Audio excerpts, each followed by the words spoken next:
지난주 미국과 중국이 무역 전쟁의 확전이냐 종전이냐를 놓고 최종 담판을 벌였지만 별다른 성과 없이 끝났습니다.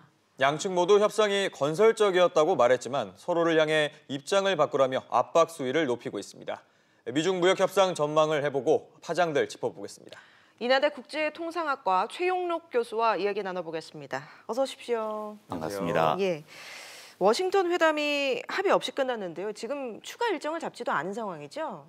예, 그렇습니다. 정확하게 1년 전에 2018년 7월 달에 미국이 처음으로 340억 달러의 그 관세 부과를 시작해서 1년 동안 미국과 중국이 굉장히 이 문제를 가지고 심강을 하다가 이번 2일까지, 5월 2일까지는 잘 나가는 것 같았습니다. 그래서 예. 마무리가 져지는 것 같았는데 5월 3일 날 갑자기 중국에서 미국으로 보낸 서한에 이번 협상에 상당히 문제가 있다고 해서 일주일 만에 다시 미국 워싱턴에서 만났습니다. 네. 근데 상당히 많은 기대를 했지만 결국 불발로 끝났습니다. 좀 아쉬운 면이 많지만 제가 보기에는 이 협상이 이렇게 쉽게 끝날 협상이 아니기 때문에 앞으로도 상당 기간 상당히 많은 후유증을 감고 세계 경제에 상당히 심각한 먹구름으로 작용할 그런 전망입니다. 예. 네, 자 그러면 트럼프 대통령이 예고한 대로 추가 관세가 이제 부과가 되는 겁니까, 당장? 예, 현재 미국 시간으로 10월 0시 1분으로 2,000불억 달러에 대해서 추가 관세가 부과되었고 참 특이한 거는 대개의 경우 이렇게 관세 부과할 경우에는 미국의 국경을 넘어오는 시점에 부과를 하게 됩니다. 그런데 이번에는 중국에서 떠나는 것들을 시점으로 해갖고 관세를 예. 부과시켰다는 점은 예. 미국이 약간의 유도리를 두고 중국에다가 압박을 가하는 그런 제스처를 보였다는 게 아닌가라는 생각이 듭니다. 네. 그래서 아마 그런 시각에서 본다면 지금 이제 관세 발효는 25% 나왔지만 상당 기간 이 관세는 아마 유예 형태로 남아있지 않을까라는 생각이 듭니다. 알겠습니다. 네. 자, 이번에 말씀하신 것처럼 최종 타결을 기대했었지만 상황이 조금 더 악화된 모습인데요. 가장 문제가 되는 부분은 어떤 건가요? 5가지 정도를 지금 얘기해 볼 수 있는데요. 예. 지금 현재 중국과 미국의 가장 심각한 문제 중에 하나는 기술 이전 강요, 기술 절도라고 미국 측에서 얘기를 하는데 기술 절도요? 예. 그러니까 쉽게 말씀드리면 미국의 신기술들을 중국 기업들이 그냥 이용해서 그냥 쓴다. 그래서 이게 지식재산권에 문제가 돼 있고 예. 더 중요한 것들은 중국에 진출한 많은 미국 기업들이 실제로 기술 이전 강요를 정부로부터 받습니다. 그래서 2, 3년 동안에 그 기술 이전이 제대로 안 될 경우에 상당히 보이지 않은 여러 가지 프레셔로 인해서 중국에 진출한 기업들이 많은 압박을 받는 게 사실입니다. 그래서 기술적인 차원에도 문제가 많지만 예. 이 밖에도 지금 현재 환율 문제라든지 혹은 그 농산물 관계라든지 이런 것들이 그리고 또 금융시장에 대한 그 진입 억제 이런 보이지 않는 것들로 인해서 미국 정부가 상당히 심각한 애로사항을 겪는다라고 말씀드릴 수 있습니다. 예, 지금 화면에 미중 무역 합의 중요 쟁점 이제 나가고 있는데요. 산업보조금 정책도 있는데 이건 어떤 건가요? 예, 이거는 이제 중국의 경우 상당히 많은 기업들이 국영기업입니다. 그래서 국영기업의 경우에 상당히 많은 보이지 않는 산업보조금 형태로 국가의 지원을 많이 받고 있는데 이것 때문에 지금 전 세계에 상당히 심각한 문제를 일으키고 있습니다.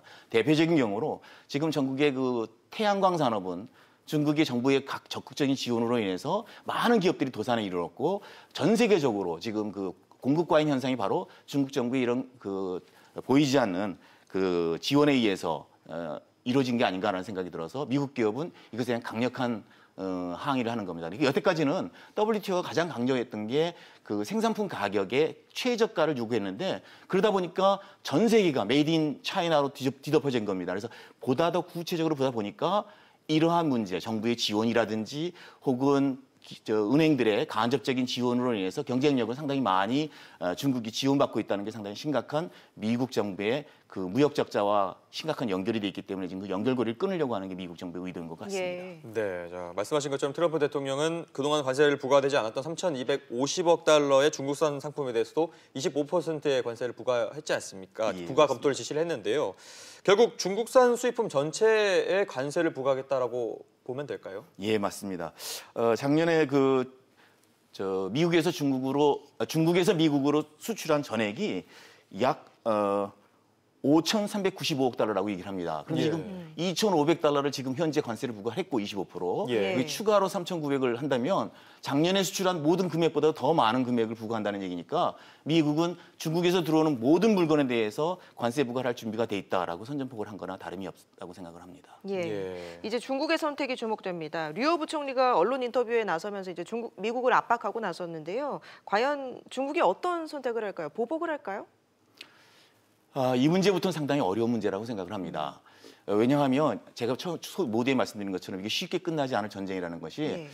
전 세계 지금 경제, 그 글로벌 경제의 가장 중요한 핵심 통화가 달러입니다. 예. 그런데 달러를 모든 나라가 무역을 통해서 달러를 얻기를 원합니다. 뒤집어 그렇죠. 얘기하자면 모든 나라가 갖고 있는 무역 수지의 흑자는 곧 미국의 무역 적자가 됩니다. 특히 그 가장 많은 부분을 이제 중국에서 갖고 있는데 그러면 무역 적자를 해소하는 것이 미국으로 필요한데 무역 적자가 늘어나면 늘어날수록 미국 달러의 가치가 줄어듭니다. 예. 그래서 그걸 해소하지 않는다면 미국은 더 이상 살아남을 수가 없는 거죠. 그러니까 중국이 양보를 해야 되는데 이와 같은 양보를 중국이 쉽게 할 수 없는 게 지금 중국 정부도 상당히 지금 사회적인 어려움을 겪고 있어갖고 갑작스럽게 그 경제 성장 비율을 낮춘다면 중국 정부도 상당히 심각한 문제가 있다고 생각을 합니다. 그래서 중국 정부도 가능한 한 타협 타결한 가능 범위 내에서 미국의 양보를 얻어내려고 하는 것이고 미국 역시 그냥 주저앉을 수 없는 이건 트럼프가 대통령이 돼서가 아니라 미국 경제의 본질적인 문제이기 때문에 상당 부분 양보할 때까지 중국과 미국은 심각한 고민을 계속해야 될 거라고 생각을 합니다. 네, 자, 그 미국에서는 중국을 억눌러야 한다는 분위기가 있고 중국의 경제력과 첨단 기술력 상승하고 있지 않습니까? 예, 그렇습니다. 미국이 중국을 억제할 수 있을지 그리고 앞으로 이 미중 관계는 어떻게 될지 좀 구체적으로 좀 설명을 해주신다면요.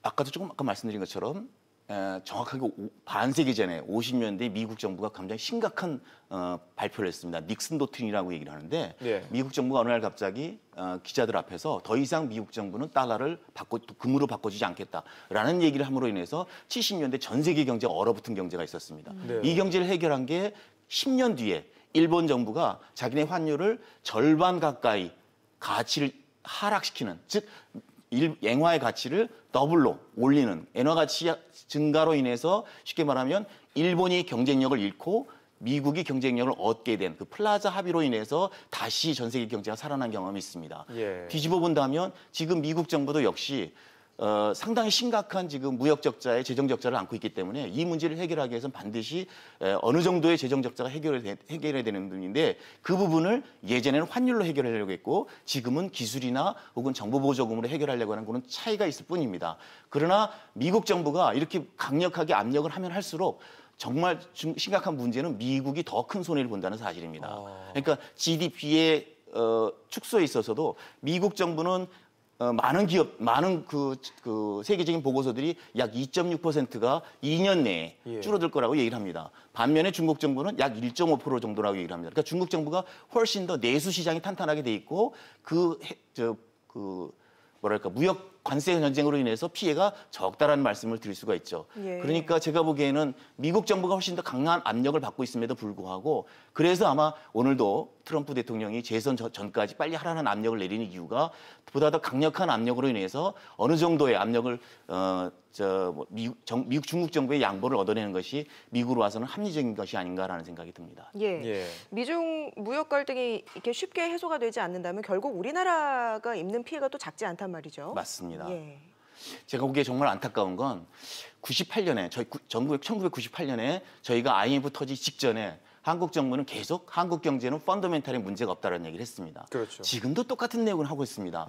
미국 전쟁, 중미 무역 전쟁이 있을 경우에 한국에 있어서 부담은 뭐 1%가 안 되는 0.4% 정도의 약간의 문제가 있을 수 있다라는 얘기를 하고 또한 많은 경우에 오히려 한국 정부는 중국 정부의 관세가 부과되면 한국은 어부지리를 얻어서 그만큼 한국 정부가 관세 차원에서 훨씬 더 많은 이득을 얻을 수 있으니까 관세 차이가 많이 벌어지니까 한국 기업은 미국 진출에 있어서 훨씬 더 유리한 고지를 받는다라고 얘기를 하는데 예. 제가 볼 때 정말 안타까운 건 이게 하루아침에 이루어질 일이 아니고 이게 단기적인 현상이 아니기 때문에 그렇게 판단해서는 한국 정부가 이 중요한 기회를 제대로 활용하지 못할 가능성이 있습니다. 그래서 지금도 이번에 이런 미중 관계를 대비해서 지금 국회에서 약 $3,200 정도의 추경 예산을 한국 정부가 수출, 해외 수출 지원을 위해서 지원하겠다고 하는데 제가 보기엔 이런 모든 것들이 너무나 형식적이고 천편일률적인 거라서 가장 구체적인 문제, 예를 들면 시장 다변화를 위한 성과 지향의 정책들이 과연 있는가? 혹은 중국을 대신해서 예를 들면 중국이 지금 화웨이를 포함해갖고 기술 기업들이 많이 일어나고 이것들은 어느 순간인가 미국이나 많은 기업들의 견제를 받게 돼서 대체 기업들이 베트남이나 다른 국가에 분명히 만들어질 겁니다. 네. 예. 이것과의 연결을 우리 한국 정부가 적극적으로 만들어 나가지 않는다면 제가 볼 때 단순한 해외 수출 시장 마케팅 활성화 이런 정말 30년 전에 그런 정책을 똑같이 전달하는 것은 굉장히 심각한 저희로 봐서는 안타까운 그 위기를 제대로 이해하지 못하는 그런 안타까움이 있다는 생각합니다. 네, 자 여기에 트럼프 대통령은 수입 자동차에도 고율의 관세를 매기겠다고 엄포를 놓은 상황인데요. 이건 좀 어떻게 보세요? 예, 지금 그거를 지금 말씀하신 엄포가 정부의 의견이고 그거를 제가 볼 때 많은 언론에서 그대로 활용하는 게 제가 볼 때 너무 가슴 아픕니다. 엄포가 아니라는 말씀이거든요. 예. 제가 볼 때 아까도 말씀드린 미중 간의 관계가 문제가 아니라 미국 자체가 상당히 심각한 무역 적자 해소를 본질적으로 근원적으로 해결하지 않으면 안 됩니다. 그래서 오늘 아침에도 지금 미국 대통령은 또 뭡니까? 유럽에 대해서도 동일한 무역 분쟁을 지금 조정하겠다라는 얘기를 지금 칼을 뽑고 들고 나왔고 예. 지금 상당히 많은 부분에 있어서 이런 심각한 얘기를 지금 진행하고 있습니다. 그런 시각에서 본다면 자동차 문제는 제가 볼 때 쉽게 해결할 내용들이 아닙니다.